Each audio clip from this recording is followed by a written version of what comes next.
Prolégomène du livre des esprits. Des phénomènes qui sortent des lois de la science vulgaire se manifestent de toutes parts et révèlent dans leur cause l'action d'une volonté libre et intelligente. La raison dit qu'un effet intelligent doit avoir pour cause une puissance intelligente, et des faits ont prouvé que cette puissance peut entrer en communication avec les hommes par des signes matériels. Cette puissance, interrogée sur sa nature, a déclaré appartenir au monde des êtres spirituels qui ont dépouillé l'enveloppe corporelle de l'homme. C'est ainsi que fut révélée la doctrine des esprits. Les communications entre le monde spirit et le monde corporel sont dans la nature des choses et ne constituent aucun fait surnaturel. C'est pourquoi on en trouve la trace chez tous les peuples et à toutes les époques. Aujourd'hui, elles sont générales et patentes pour tout le monde. Les esprits annoncent que les temps marqués par la Providence pour une manifestation universelle sont arrivés, et qu'étant les ministres de Dieu et les agents de sa volonté, leur mission est d'instruire et d'éclairer les hommes en ouvrant une nouvelle ère pour la régénération de l'humanité. Ce livre est le recueil de leur enseignement. Il a été écrit par l'ordre et sous la dictée d'esprits supérieurs pour établir les fondements d'une philosophie rationnelle dégagée des préjugés de l'esprit de système. Il ne renferme rien qui ne soit l'expression de leurs pensées et qui n'ait subi leur contrôle. L'ordre et la distribution méthodique des matières, ainsi que les remarques et la forme de quelques parties de la rédaction sont seules l'œuvre de celui qui a reçu mission de le publier. Dans le nombre des esprits qui ont concouru à l'accomplissement de cette œuvre, plusieurs ont vécu à diverses époques sur la terre où ils ont prêché et pratiqué la vertu et la sagesse. D'autres n'appartiennent, par leur nom, à aucun personnage dont l'histoire ait gardé le souvenir, mais leur élévation est attestée par la pureté de leur doctrine et leur union avec ceux qui portent des noms vénérés. Voici les termes dans lesquels ils ont donné par écrit et par l'intermédiaire de plusieurs médiums la mission d'écrire ce livre. Occupe-toi avec zèle et persévérance du travail que tu as entrepris avec notre concours, car ce travail est le nôtre. Nous y avons posé les bases du nouvel édifice qui s'élève et doit un jour réunir tous les hommes dans un même sentiment d'amour et de charité. Mais avant de le répandre, nous le reverrons ensemble afin d'en contrôler tous les détails.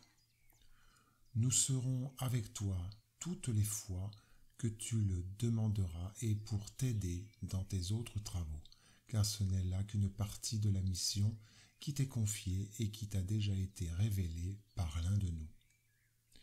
Dans le nombre des enseignements qui te sont donnés, il en est que tu dois garder pour toi seul jusqu'à nouvel ordre. Nous t'indiquerons quand le moment de les publier sera venu. En attendant, médite-les, afin d'être prêt quand nous te le dirons. Tu mettras en tête du livre le cep de vigne que nous t'avons dessiné, parce qu'il est l'emblème du travail du Créateur. Tous les principes matériels qui peuvent le mieux représenter le corps et l'esprit s'y trouvent réunis. Le corps, c'est le cep, l'esprit, c'est la liqueur, l'âme ou l'esprit uni à la matière, c'est le grain. L'homme quintessentie l'esprit par le travail, et tu sais que ce n'est que par le travail du corps que l'esprit acquiert des connaissances. Ne te laisse pas décourager par la critique, tu trouveras des contradicteurs acharnés, surtout parmi les gens intéressés aux abus. Tu en trouveras même parmi les esprits, car ceux qui ne sont pas complètement dématérialisés cherchent souvent à semer le doute par malice ou par ignorance. Mais va toujours, crois en Dieu et marche avec confiance. Nous serons là pour te soutenir et le temps est proche où la vérité éclatera de toutes parts. La vanité de certains hommes qui croient tout savoir et veulent tout expliquer à leur manière fera naître des opinions dissidentes. Mais tous ceux qui auront en vue le grand principe de Jésus se confondront dans le même sentiment de l'amour du bien et s'uniront par un lien fraternel qui embrassera le monde entier. Ils laisseront de côté les misérables disputes de mots pour ne s'occuper que des choses essentielles, et la doctrine sera toujours la même, quant au fond, pour tous ceux qui recevront les communications des esprits supérieurs. C'est avec la persévérance que tu parviendras à recueillir le fruit de tes travaux.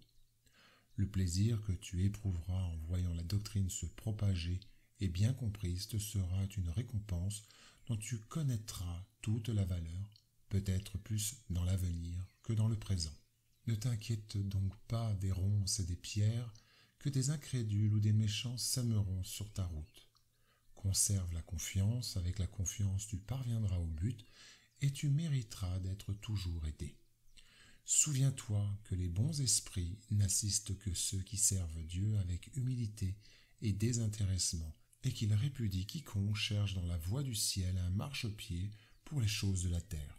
Ils se retirent de l'orgueilleux et de l'ambitieux. L'orgueil et l'ambition seront toujours une barrière entre l'homme et Dieu. C'est un voile jeté sur les célestes clartés, et Dieu ne peut se servir de l'aveugle pour faire comprendre la lumière. Saint Jean l'Évangéliste, Saint Augustin, Saint Vincent de Paul, Saint Louis, l'Esprit de vérité, Socrate, Platon, Fénelon, Franklin, Swedenborg, etc., etc.